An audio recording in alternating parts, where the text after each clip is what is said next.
우리 전문 지식을 가지고 있는 김유정 아나운서가 수급을 또 풀어주시겠습니다.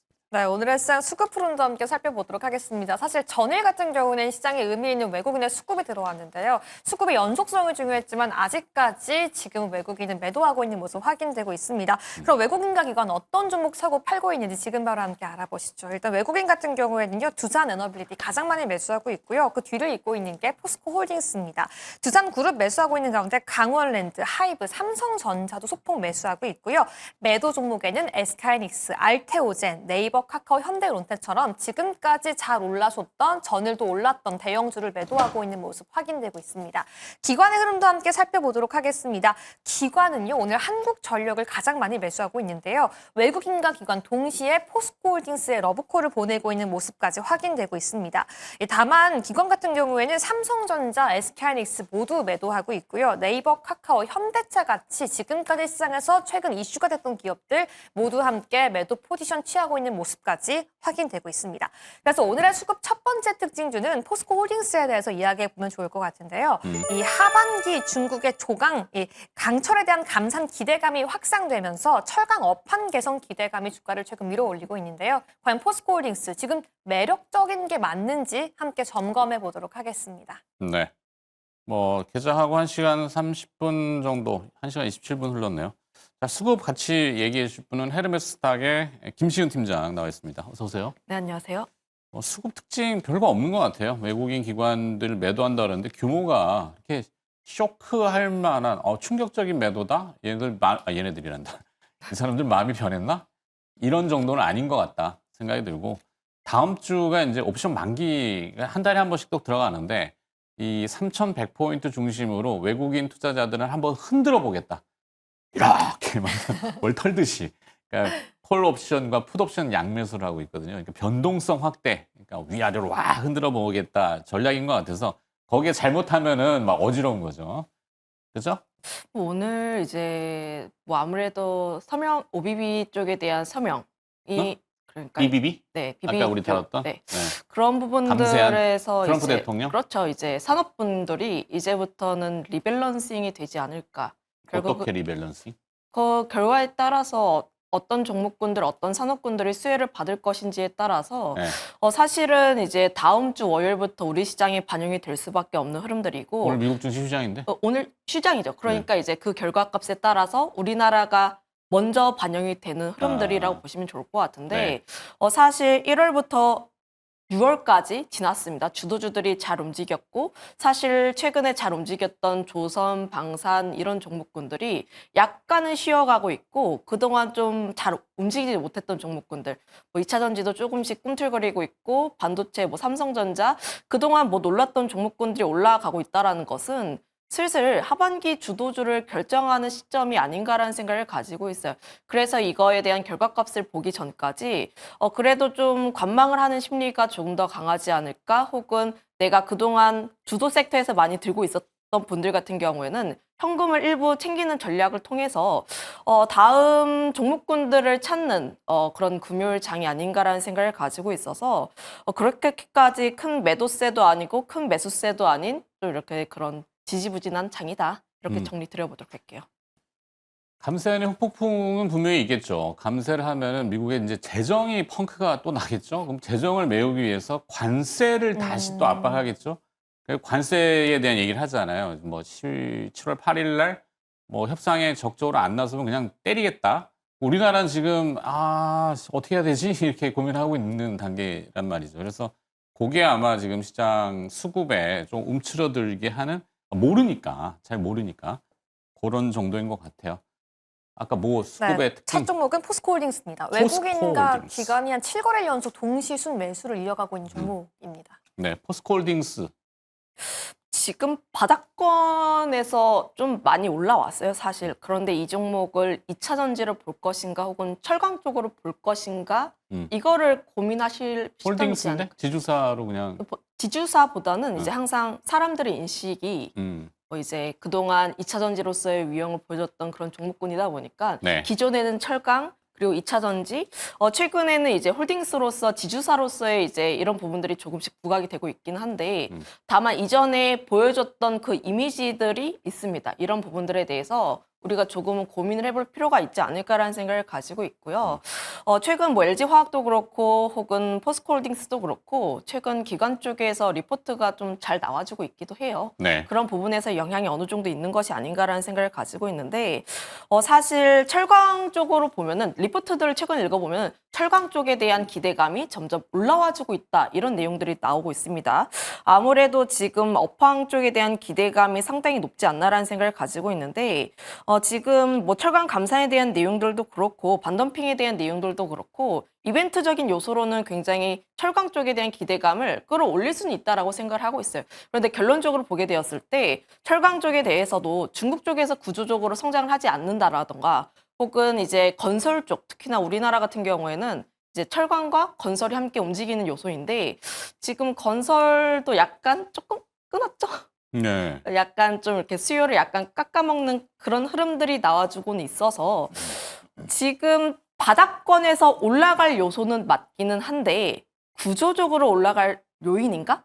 이거에 대해서는 물음표입니다. 그리고 지금 증시가 굉장히 활발하게 나와주고 있는데 사실 철강주가 저는 개인적으로 매매하기는 좀 어려운 종목군이지 않나라는 생각을 가지고 있어요. 뭐 철뿐이 아니라 뭐 여러 가지 비철 금속도 해당이 될 거고 그리고 포스코 홀딩스는 이제 말씀하신 지주사지만 사업형 지주사, 사업을 하는 지주사, 지분형 지주사는 그냥 자회사에 빨대 꽂아가지고 이익 공유해 먹는 회사. 근데 뭐 어찌 지주 표현이 그런 거야.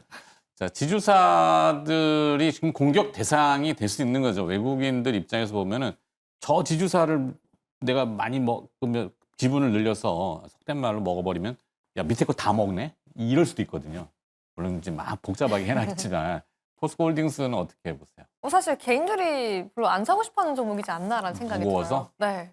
저 같으면 사겠는데. 아 그래요? 네. 사야 그런데 되나요? 또 이제 2차 전지 한창 핫했을 때는 네. 가장 좋아했던 종목군 중 하나이기도 그러니까 뭐 해요. 이게 색깔을 2차 전지주, 뭐 철강 이렇게만 굳이 할 필요는 없는 것 같아요.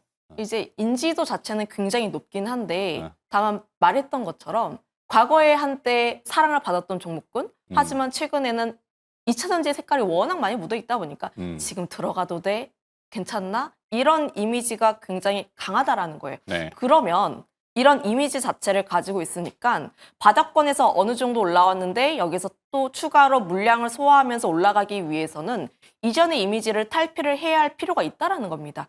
그러면 여기서 2차 전지 쪽에서 구조적인 성장이 나와주고 있는가? 물론 이제 중국 쪽에서 최근에 이제 저가 전기차에 대한 내용들이 나오면서 조금 조정을 하겠다 이런 내용들이 나와주고 있어요. 0km 중고차 내용들이 나와주면서 지금 중국 쪽에서 전기차를 어느 정도 약간의 제재를 가해준다면 산업적으로 다시 한번 조금 올라올 수는 있습니다. 플러스로 탄산리튬 가격 역시도 함께 올라와주고 있는 흐름들이라 보시면 좋을 것 같아서 단기적으로 2차 전지가 올라갈 수 있는 요소가 맞기는 한데 다만 이 종목군들이 앞서 이야기를 했던 것처럼 이미지가 워낙 안 좋다라는 점들. 어느 정도 올라가면은 어느 정도 팔고 싶어 하시는 분들이 굉장히 많다라는 거예요.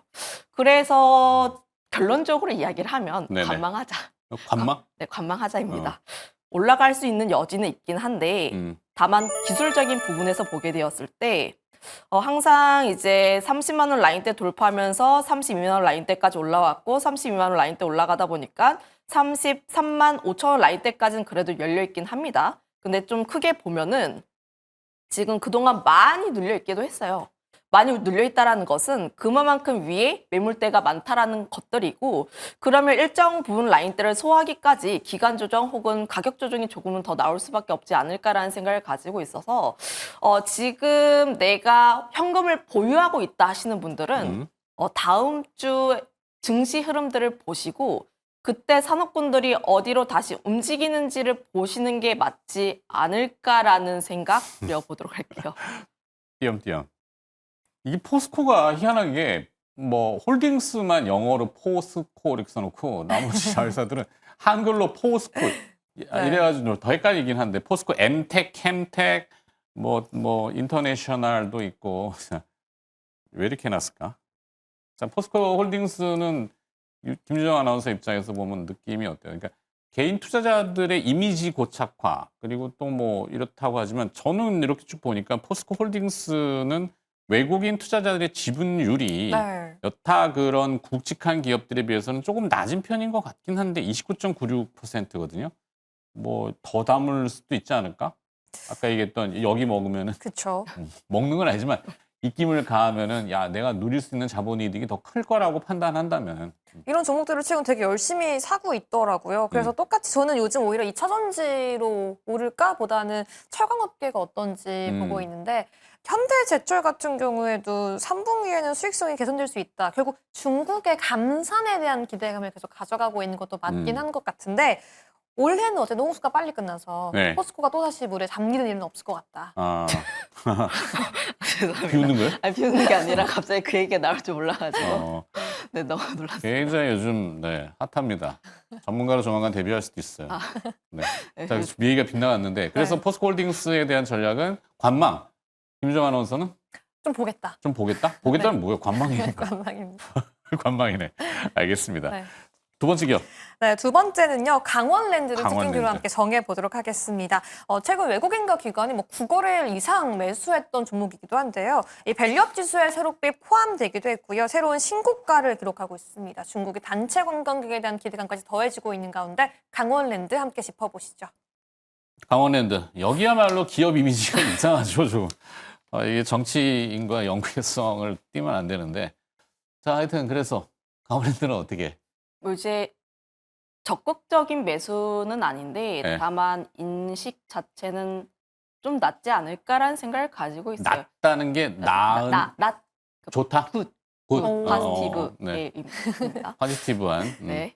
그 이유가 지금 강원랜드에 대한 부분들보다는 카지노 섹터 쪽에 대한 인식이 그래도 괜찮지 않을까라는 생각을 가지고 있는데 최근 뭐 강원랜드뿐만 아니라 뭐 파라다이스도 그렇고 혹은 이제 롯데관광개발도 그렇고 지금 실적에 대한 부분들이 좀 그래도 괜찮지 않나라는 생각을 가지고 있어요.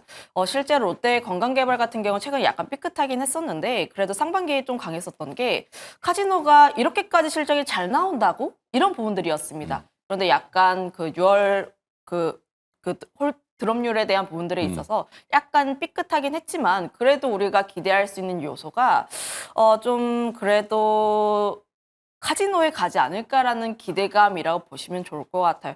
보통 카지노 섹터가 한 종목만 많이 가기보다는 이제 섹터가 두루두루 함께 움직이는 경향들이 굉장히 높기 때문에 섹터에 대한 기대감들 플러스 알파로 물론 이제 외국인들이 강원랜드로 와서 카지노를 할 것 같지는 않지만 그럼에도 불구하고 베팅률이 조금씩 올라가는 부분들이라든지 실적 자체도 좀 안정적인 부분들이라고 보시면 좋을 것 같고 또 휴가 시즌입니다. 네. 휴가 시즌이라는 것은 또 이제 사람들이 자기들의 휴가라든지 혹은 놀거리를 찾는다라는 측면이라고 보시면 좋을 것 같아요. 그런 부분에서도 실적에 대한 부분들을 조금 더 기대할 수 있지 않을까라는 생각을 가지고 있고 결국은 이제 카지노 섹터에서 가장 중요한 게 외국인들이 얼마나 들어올 것인지 이런 부분이라고 보시면 좋을 것 같은데 지금 뭐 중국인들이 우리나라에 무비자로 오겠다 이런 내용들이 주고는 있어요. 한 네. 7월로 예상을 하고 있는데 언제가 될지는 모르겠는데 다만 기대감을 굉장히 많이 가질 수가 있는 게 우리나라도 그렇습니다. 우리나라도 그동안 일본 굉장히 많이 갔다가 중국 쪽에서 무비자 한다고 하니까 요즘 여행 트렌드가 상하이로 많이 놀러 가고 있어요. 네. 그런 측면에서 보면 지금 우리나라로 들어올 수 있는 인바운드 관련 종목군들은 우리가 조금 더 봐야 하지 않을까? 플러스로 저는 배당은 덤이지 않을까라는 생각 가지고 있습니다. 네. 김주정 아나운서는 강원랜드에 대한 생각은 어떻습니까? 긍정적으로 가지고 있어요. 오. 네, 또 왜? 날이 더운데 음. 지금 홍수가 빨리 끝났잖아요. 홍수래. 그 장마가 빨리 끝났잖아요. 네. 그래서 이 한국인들도 외국인들도 한국에 와서 더욱더 시원한 곳을 찾을 것도 연결 지어볼 수 있을 그러니까 것 복합 같고. 리조트의 개념으로 네. 관광? 그렇죠. 정선 지역. 네. 그리고 외국인, 단순히 중국인 단체 관광객만이 아니라 지금 슬금슬금 또 들어오는 게 개인 관광객에 대한 비자에 대한 기대감도 들어오고 있어서 좀 보면 좋을 것 같다. 뭐 접근성이 용이하면 더 좋겠죠. 사실 네. 그 육로나 대중교통이 조금 애매해요. 강원의 접근성이. 그러면 네. 중국인 관광객들이 뭐 인천공항 내려가지고 강원도까지 버스 타고 기차 타고 가겠나. 뭐 헬기가 사실 카지노 하려면 좀 이렇게 돈이 있으신 저기잖아요. 그러면 헬기 해주면 좋은데 이게 영공의 그것 때문에 북한하고 좀 이게 이런 것들 풀어낸다면은 강원랜드는 좀 달라질 수 있겠죠. 근데 아직까지 내국인 출입하고 하는 거라서 외국인들은 그렇게 많지는 않으신 것 같고. 맞아요. 어. 그게 맞아요. 사실 이제 롯데관광개발 같은 경우에는 중국인 영향을 많이 받고 그렇죠. 파라다이스 같은 경우에 이제 일본 VIP에 대한 부분들, 강원랜드는 내국 쪽이다 보니까 사실 카지노 섹터가 올라가게 되었을 때 항상 외국적인 요소를 가지고 있으면 가장 더 올라가는 종목군 중 하나라고 보시면 좋을 것 같아요. 네. 다만 제가 앞서 이야기를 했던 부분들은 카지노 섹터 전반에 대한 내용들이 긍정적이고 그렇게 되었을 때 함께 따라 올라갈 가능성이 높으니 그런 부분에서 플러스 점수를 줄 수가 있다라는 부분이라고 보시면 좋을 것 같고요. 그리고 강원랜드 같은 경우가 아무래도 이제 배당 성향에 대한 부분들이 계속적으로 높아지고 있다라고 보시면 좋을 것 같아요. 현재 지금 정부의 정책들도 그랬고 배당 성향이 그래도 계속적으로 높아지고 있는 기업들 같은 경우에는 우리가 조금 더 봐야 하지 않을까가 두 번째 포인트라고 보시면 좋을 것 같습니다. 그러게요. 어떻게든지 하여튼 뭐 이미지가 좀 바뀌고 뭐 보는 시각이 달라지면은 그야말로 이제 릴레이팅이나 뭐 리벨 뭐 하여튼 용어들이 어렵다. 다시 봐줄 수 있다고 합니다. 마무리해야 돼. 시간 때문에. 시간이 항상 우리 쫓겨가지고 뭐 얘기하려고 그러면 뒤에 코너들 때문에. 자, 외국인과 기관 투자자들의 수급 받고요. 헤르메스 스탁의 김시은 팀장이었고 김유정 아나운서도 오늘 고생하셨습니다.